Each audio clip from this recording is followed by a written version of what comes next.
बिस्मिल्लाहिर्रहमानिर्रहीम। Bills of exchange, question number 8। आए requirement देखते हैं। Pass entries in the books of A B C D and the bank. ये 5 parties जो हैं वो इसमें दी गई हैं, उन सब की बुक्स में एंट्रीज करनी है। A sold goods to B, A ने गुड्स बेची बी को, तो इसमें ए बी पता चल गया हमें। ए ड्रायर है, बी ड्राई है। And draws on a bill for drew on B a bill for the amount at 3 months। A endorse the bill to C his creditor. C जो है creditor है ए का। क्रेडिटर जिसके ए ने, एक creditor होता है जिसके पैसे देने हो, तो ए ने सी के पैसे देने, तो ये उसका क्रेडिटर। आगे she endorse it to his creditor D, ये उसका क्रेडिटर है। और तीसरी 5वीं पार्टी जो है वो बैंक है। तो इन तमाम की जो बुक्स हैं उसमें हमें एंट्रीज करनी होंगी। तो आए स्टार्ट करें। इसमें हम सामने ही, एक दूसरे के सामने ही एंट्रीज पास कर देते हैं। समझते जाइए। अगर कोई पॉइंट ना समझ आए तो आप कमेंट्स में पूछ सकते हैं। तो सबसे पहले हम बनाएंगे ड्रायर। ड्रायर जो है वो ए है। फिर हम बनाएंगे ड्राई, बी ड्राई है। फिर इसके बाद सी जो है इसका क्रेडिटर, ए का ये उसका क्रेडिटर, और ये बैंक। ये 5 जो हैं पार्टियों की मैंने बुक्स बना दी। आप अपने नोटबुक पे, ये सिर्फ आपको समझाना मकसूद है लेक्चर के ज़रिए, बाकी आपने फॉर्मेलिटीज़ पूरी करनी है। वही 5 कॉलम बनाने हैं, date, particulars, ledger folio, debit column, credit column. ऐसे नहीं करना, ये सिर्फ आपको समझाने के लिए, ताकि बिल्कुल एक ही जगह पे तमाम पिक्चर नज़र आए। ए ने चीज़ें बेची बी को, तो हम लिखेंगे बी डेबिट, सेल्स क्रेडिट, और ये है जी आपका 50,000। अब इसी के पैरेलल हम एंट्री दूसरी भी पार्ट्स कर देते हैं। बी ने ख़रीदी हैं तो ये सेल्स क्रेडिट है, इसके अपोजिट आ जाएगा परचेजेस। और इधर ए की बुक में बी का नाम, तो इधर हम लिखेंगे ए का नाम, purchase debit, a credit.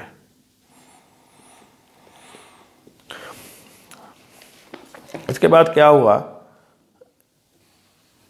Uh endorse the bill to his creditor C. A ने जो बिल है सी को दे दिया, ठीक है।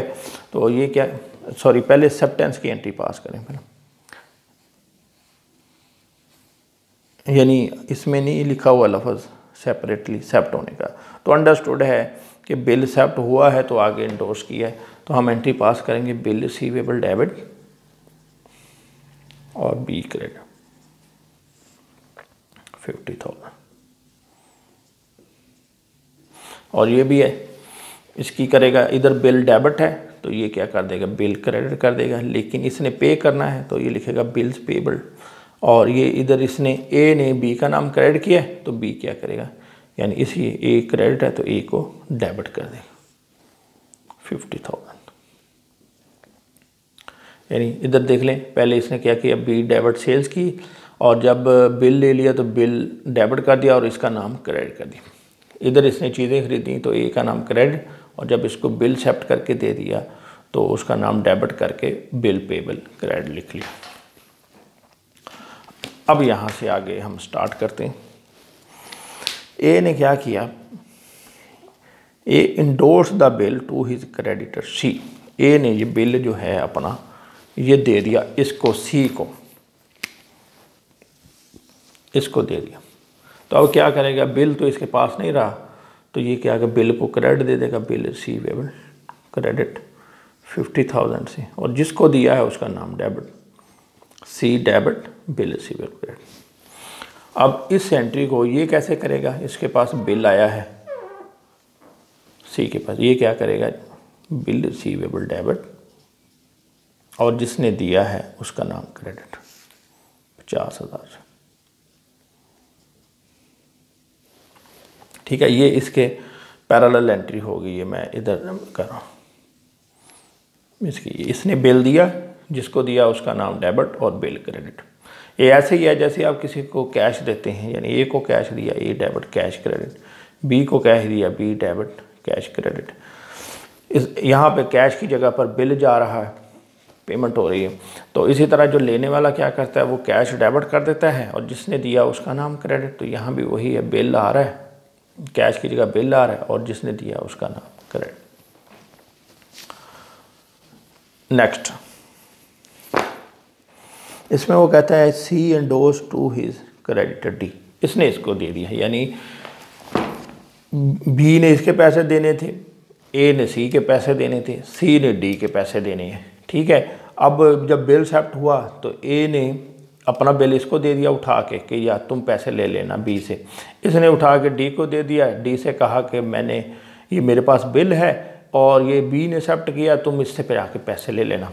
अब ये बिल इधर इसके पास चला गया, तो ये क्या करेगा, डी डेबिट जिसको दे रहा है, इसने सी को दिया, इसने सी का नाम डेबिट किया, सी डी को दे रहा है तो ये डी का नाम डेबिट करेगा, D debit bill receivable credit 50,000। अब इसी तरह जैसे इसने बिल लिया था ए से, तो इसी तरह सेम डी ने बिल लिया सी से, तो ये क्या करेगा, इसके पास बिल आ जाएगा, बिल रिसीवेबल डेबिट और जिसने दिया है उसका नाम क्रेडिट।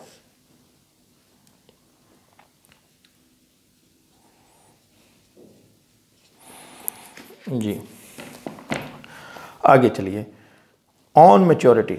अच्छा, डी ने बिल जो है ये इसने इसको डिस्काउंट करवा लिया, D got the bill discounted by his bank at 12% per annum. तो ये क्या करेगा, बैंक डेबिट कर देगा और डिस्काउंट डेबिट कर देगा और बिल रिसीवेबल जो है ये क्रेडिट हो जाएगा। तो अब ये अमाउंट देख लें, इसकी 50,000 का बिल था और ये था 12% के हिसाब से, और बिल की जो टाइमिंग थी वो थी 3 मंथ्स। इसको चेक कर लें कितना आंसर आता है। 50,000 मल्टीप्लाइड बाई 12/100 मल्टीप्लाइड बाई 3/12, ये 1,500 रुपये बनते हैं। तो हम इधर लिखेंगे डिस्काउंट 1,500, बिल तो पूरे 50 से क्रेडिट और ये माइनस कर दें तो ये आ जाएगा 48,500। चेक कर लेते हैं दोबारा, 50,000 माइनस 1,500 48,500, ठीक हो गया जी। अब बिल जो है बैंक के पास चला गया।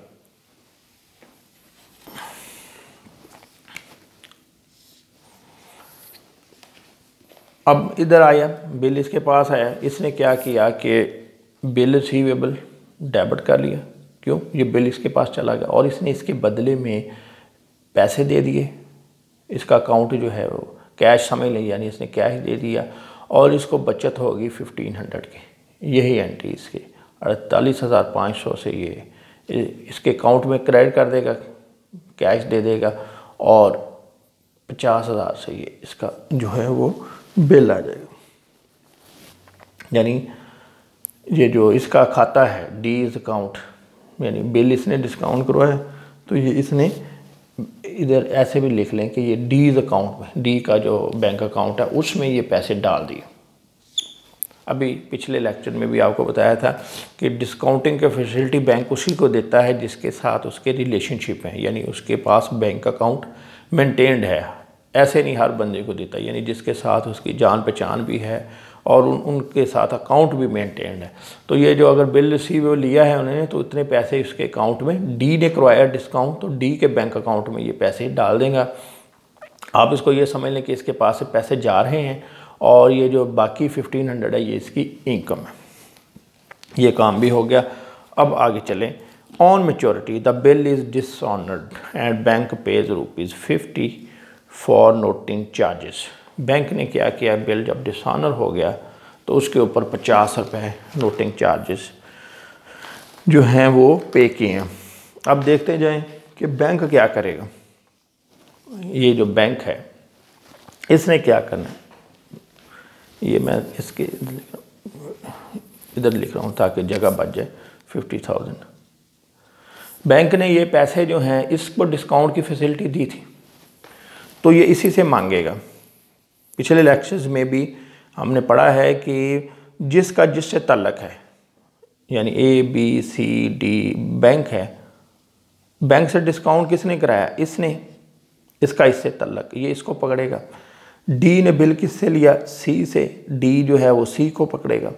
सी ने बिल किससे लिया? ए से, ये ए को पकड़ेगा। ए ने इसको चीज़ें बेची थी, इससे बिल लिया था, इसको पकड़ेगा। यानी जो भी रेलिवेंट बंदा है, तो जिससे पैसे लेने होंगे उसका नाम डेबिट कर दिया जाता है और जिसके पैसे देने हों उसका नाम क्रेडिट कर दिया जाता है। अब इसने बैंक ने पैसे लेने हैं, किससे लेने हैं? डी से लेने हैं, तो ये डी का अकाउंट जो है वो डेबिट कर देगा। और क्या करेगा कि ये जो बिल इसके पास पड़ा था डेबिट, ये कैंसिल हो जाएगा, इसकी कोई अहमियत नहीं रही। ये 50,000 रुपये का बिल है। लेकिन बैंक जो है डी से क्या करेगा? 50 नहीं लेगा, उसने इसके ऊपर जो है वो 50 रुपीज़ एक्स्ट्रा पे किए हैं, नोटिंग चार्जेस। तो नोटिंग चार्जेस इसका खर्चा नहीं है, ये खर्चा है इसका। क्यों? इसने इससे बिल लिया है, तो ये इससे मांगेगा। तो ये 50,050 रुपये हो जाएगा डेबिट। और ये 50 रुपये जो हैं ये बैंक ने आगे पे कर देने हैं कैश की सूरत में। ठीक है, यानी डी के खाते को पूरी अमाउंट से, यानी बिल की प्लस नोटिंग चार्जेस, बिल जितनी अमाउंट से डेबिट है उतने से क्रेडिट होके कैंसिल हो गया। और जो 50 रुपीज़ जो हैं ये उसने आगे दे दिए। ये देखें, इसका भी मैं आपको समझाता हूँ। इसने क्या किया कि ये जो नोटिंग चार्जेज जब पे किए, इसने डेबिट एंट्री पास की, noting charges debit, cash credit 50 रुपये। अब यही 50 रुपये उसने आगे से ले भी लेने हैं डी से, D debit, noting charges credit 50 रुपये। अब पीछे देखें क्या बच गया? नोटिंग चार्जेस एक दफ़ा डेबिट हुए, एक दफ़ा क्रेडिट हुए, कैंसिल हो गए। क्यों कैंसिल हुए? कि ये इसका खर्चा नहीं है, ये क्यों बर्दाश्त करे? इसने तो फैसिलिटी दी है उसकी डिस्काउंटिंग की, तो उल्टा ये नोटिंग चार्ज भी बर्दाश्त करेगा। ये एक्सेप्टर नहीं बर्दाश्त करनी, अभी आपको पता चल जाएगा आगे जाके। तो ये देखें पीछे की एंट्री बची, D debit cash credit, D debit cash credit. तो ये यहाँ भी देखें, डी का खाता डेबिट और कैश क्रेडिट, यानी हम नोटिंग चार्जेस को लेते नहीं हैं, डायरेक्टली आगे पे कर देते हैं और जिससे लेने हों उसे मांग लेते हैं। इसकी बुक्स कंप्लीट होगी, कंप्लीटेड। अब आगे चलें, डी ने क्या करना है? डी ने डिस्काउंट करवाया बिल जो है, तो इसने क्या करना है कि यही पैसे जो हैं वो इसने बिल किससे लिया था? सी से। तो ये सी से कहा गया लाओ जी मुझे दो, कितने पैसे दो? 50,000 50। और ये पैसे इसने इधर दे देने इसको, बैंक को पूरे 50,000 50। ठीक है, ये जो डिस्काउंट करवाया था, डिस्काउंट कराने के बाद यानी ये डिसऑनर हो गया। तो उसी तरह हो गया, जिससे लेने हैं उसका नाम डेबिट और जिसके देने हैं उसका नाम क्रेडिट। इसने सी से लेने हैं, सी का नाम डेबिट, और ये पैसे उसने दे दिए हैं या देने हैं बैंक को, बैंक का नाम क्रेडिट। इधर आ जाए, सी ने बिल किससे लिया था? ए से। ठीक है, तो अब ये क्या करेगा? उसी तरह जैसे इसने जिससे लेने थे उसका नाम डेबिट, ये क्या करेगा? ए का नाम डेबिट कर लेगा, ए डेबिट। ठीक है, और ये इसने देने किसके हैं पैसे? इससे तो लेने हैं, लेकिन ये जब बिल डिसऑनर हो गया तो इसने पैसे देने भी पड़ेंगे। ये करेगा ए डेबिट, डी क्रेडिट, 50,000 50। देखते जाएं, ये बैंक ने 50 रुपये नोटिंग चार्जेस बर्दाश्त किए, इससे ले लिए डी से। डी ने क्या किया? सी से ले लिया। सी अब वो क्या कह रहा है? ए से मांग रहा है कि लाओ जी मुझे ये पैसे जो हैं वो दो। अब आ जाएं, इसने इससे दिया था ए का, ए जो है ये बिल सी ने इससे दिया था। अब ए ने भी तो किसी से लिया था, बी से, तो ये क्या करेगा?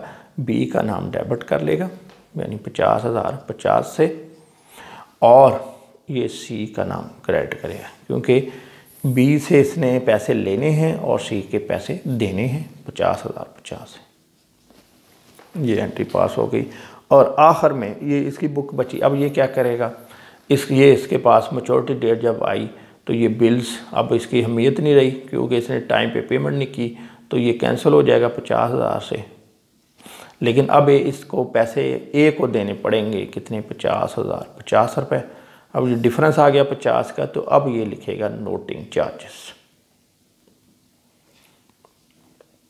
50। ठीक हो गया। ये देखें दोनों साइडें बराबर हो गई। अभी आप देखें 5 बुक्स आपके सामने बनी हुई हैं, A B C D bank.